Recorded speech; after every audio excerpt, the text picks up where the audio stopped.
بسم اللہ الرحمن الرحیم۔ السلام علیکم۔ ہر انسان یہ چاہتا ہے کہ مجھے وہ مرکز مل جائے جس کی وجہ سے مجھے سکون ملتا رہے، لیکن ہم میں سے ہر کوئی سکون کہاں تلاش کرتا ہے؟ کوئی مال میں تلاش کرتا ہے تو کوئی دوستوں میں تلاش کرتا ہے، کوئی تفریح میں تلاش کرتا ہے تو کوئی پڑھنے میں تلاش کرتا ہے۔ سکون کے لیے تلاش کے راستے جدا جدا ہیں، پھر ایک خاص حد تک اسے سکون ملتا ہے، پھر وہ سکون سے محروم ہو جاتا ہے۔ یاد رکھیے گا، سکون اور اطمینان کا مرکز صرف اللہ تعالیٰ کی ذات ہے۔ سکون تو ہمارے رب کی یاد میں ہے۔ جب انسان اللہ سے محبت کرنے لگتا ہے تو اللہ سب سے پہلے اس کا دل بدلتا ہے، اور ایسے بدلتا ہے کہ دل سارے راز، ساری پوشیدہ باتیں سمجھنے لگتا ہے۔ جو کسی کو نظر نہیں آتا وہ بھی دیکھنے لگتا ہے، اور جو کسی کو سنائی بھی نہیں دیتی وہ اللہ کی وہ باتیں بھی سننے لگتا ہے۔ اللہ کی محبت میں بہت طاقت ہوتی ہے۔ اللہ کی محبت آپ کو بالکل بدل دیتی ہے اور نیا انسان بنا دیتی ہے۔ ایسا انسان جو ہر چیز میں، ہر انسان میں اچھائی ڈھونڈنے لگتا ہے۔ ایسا انسان جو برائی میں بھی مصلحت ڈھونڈنے لگتا ہے۔ ایسا انسان جو مشکلات میں بھی اچھے دنوں کی امید رکھتا ہے۔ ایسا انسان جو اللہ کی طرف سے آنے والی ہر چیز کو اس کی رحمت سمجھتا ہے، چاہے پھر وہ خوشی ہو یا پھر آزمائش۔ یہی فرق ہے انسان کی اور اللہ کی محبت میں۔ اللہ تعالیٰ سے دعا ہے، یا الہی، اے رب عرش بری، اے کل کائنات کے رب، اپنے محبوب محمد مصطفیٰ صلی اللہ علیہ وآلہ وسلم کے صدقے ہمیں نیک کاموں کے لیے چن لے۔ نیکی، حیا، ایمان کی دولت سے نواز، حاسدوں، بری نظر، برے عمل اور شیطان کے شر سے محفوظ فرما۔ آمین ثم آمین۔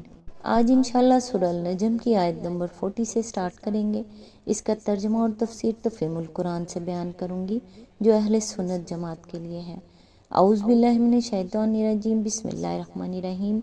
اور یہ کہ اس کی صحیح عنقریب دیکھی جائے گی۔ اس کی تفسیر ہے، یعنی آخرت میں لوگوں کے اعمال کی جانچ پڑتال ہوگی اور یہ دیکھا جائے گا کہ کون کیا کر کے آیا ہے۔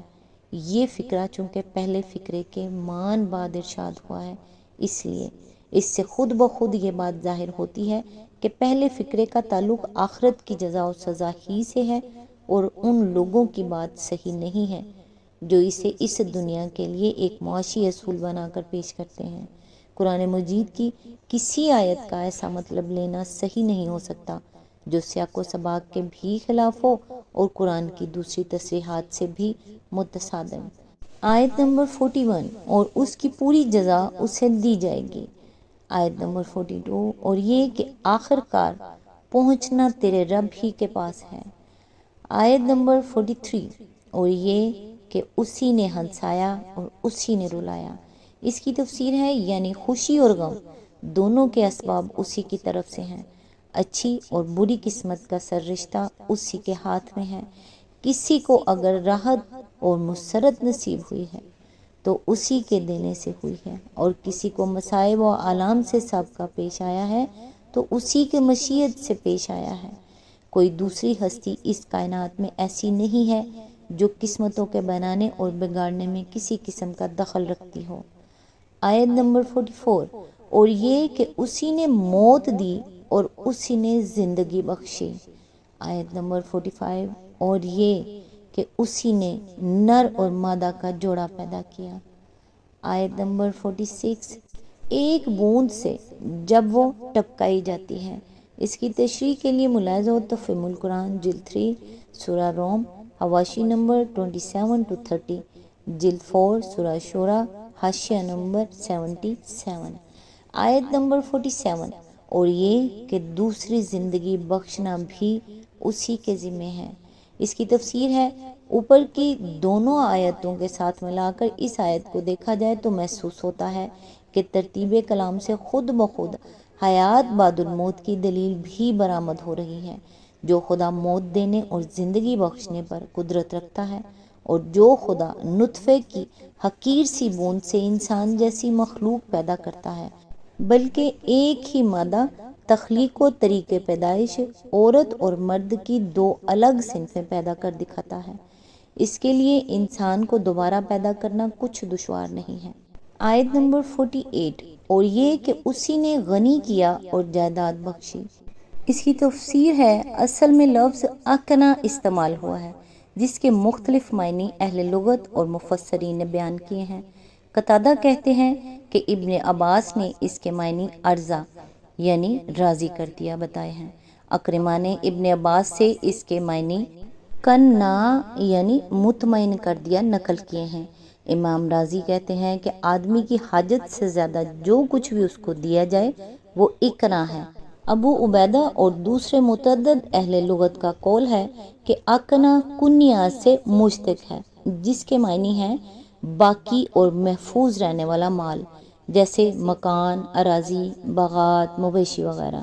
ان سب سے الگ مفہوم ابن زید بیان کرتے ہیں۔ وہ کہتے ہیں کہ اقنا یہاں افقر یعنی فقیر کر دیا کے معنی میں ہے، اور آیت کا مطلب یہ ہے کہ اس نے جس کو چاہا غنی کیا اور جسے چاہا فقیر کر دیا۔ آیت نمبر 49، اور یہ کہ وہی شعراء کا رب ہے۔ اس کی تفسیر ہے، شعراء آسمان کا روشن ترین تارہ ہے جسے مرزم الجوزا، الکلب الاکبر، الکلب الجبار، الشعر العبور وغیرہ ناموں سے بھی یاد کیا جاتا ہے۔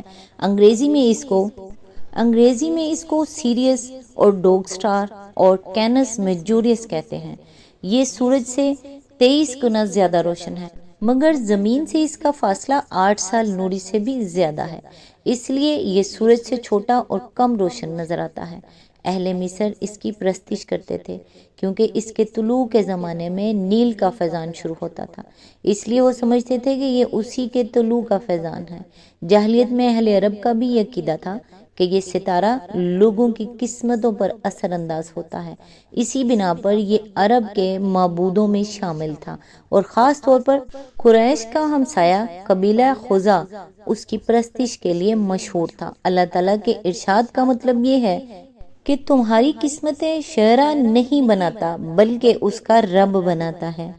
آیت نمبر 50، اور یہ کہ اسی نے عاد اولا کو ہلاک کیا۔ اس کی تفسیر ہے، عاد اولا سے مراد ہے قدیم قوم عاد جس کی طرف حضرت ہود بھیجے گئے تھے۔ یہ قوم جب حضرت ہود علیہ السلام کو جھٹلانے کی پاداش میں مبتلا عذاب ہوئی تو صرف وہ لوگ باقی بچے جو ان پر ایمان لائے تھے۔ ان کی نسل کو تاریخ میں عاد اخرى یا عاد ثانیہ کہتے ہیں۔ آیت نمبر 51، اور سمود کو ایسا مٹایا کہ ان میں سے کسی کو باقی نہ چھوڑا۔ آیت نمبر 52، اور ان سے پہلے قوم نوح کو تباہ کیا کیونکہ وہ تھے ہی سخت ظالم اور سرکش لوگ۔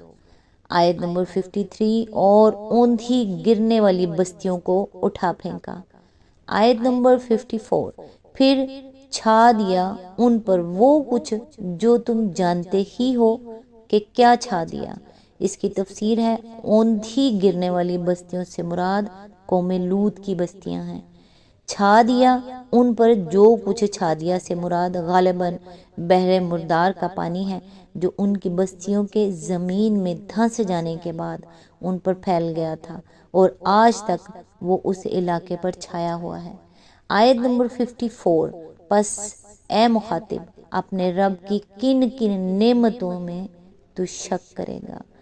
اس کی تفسیر ہے، بعض مفسرین کے نزدیک یہ فقرہ بھی صحف ابراہیم اور صحف موسیٰ کی عبارت کا ایک حصہ ہے، اور بعض مفسرین کہتے ہیں کہ فغشھا ما غشا پر وہ عبارت ختم ہو گئی، یہاں سے دوسرا مضمون شروع ہوتا ہے۔ سیاق کلام کو دیکھتے ہوئے پہلا قول ہی زیادہ صحیح معلوم ہوتا ہے کیونکہ بعد کی یہ عبارت کہ یہ ایک تنبیہ ہے پہلے آئی ہوئی تنبیہات میں سے اس امر کی طرف اشارہ کر رہی ہے کہ اس سے پہلے کی تمام عبارت پچھلی تنبیہات میں سے ہیں جو حضرت ابراہیم علیہ السلام اور حضرت موسیٰ علیہ السلام کے صحیفوں میں ارشاد ہوئی تھی۔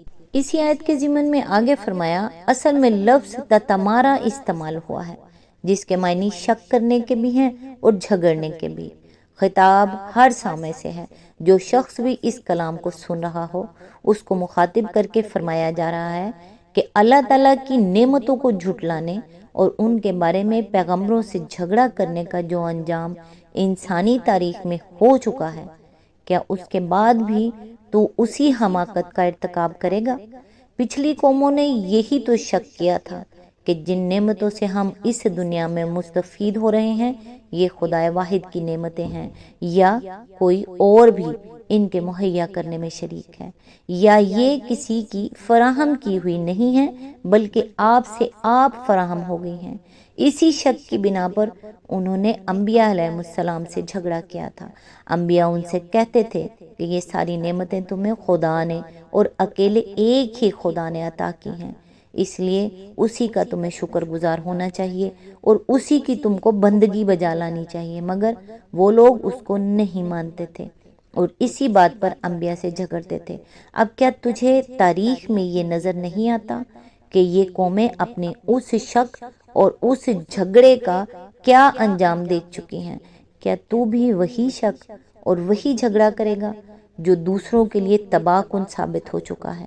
اس سلسلے میں یہ بات بھی نگاہ میں رہنی چاہیے کہ عاد اور سمود اور قوم نوح کے لوگ حضرت ابراہیم علیہ السلام سے پہلے گزر چکے تھے، اور قوم لوط خود حضرت ابراہیم علیہ السلام کے زمانے میں مبتلا عذاب ہوئی تھی۔ اس لیے اس عبارت کے صحف ابراہیم کا ایک حصہ ہونے میں کوئی اشکال نہیں ہے۔ آج تک کے لیے بس اتنا ہی۔ نیکسٹ انشاءاللہ آیت نمبر 56 سے سٹارٹ کریں گے۔ تب تک کے لیے دعاؤں میں یاد رکھیے گا۔ اللہ حافظ۔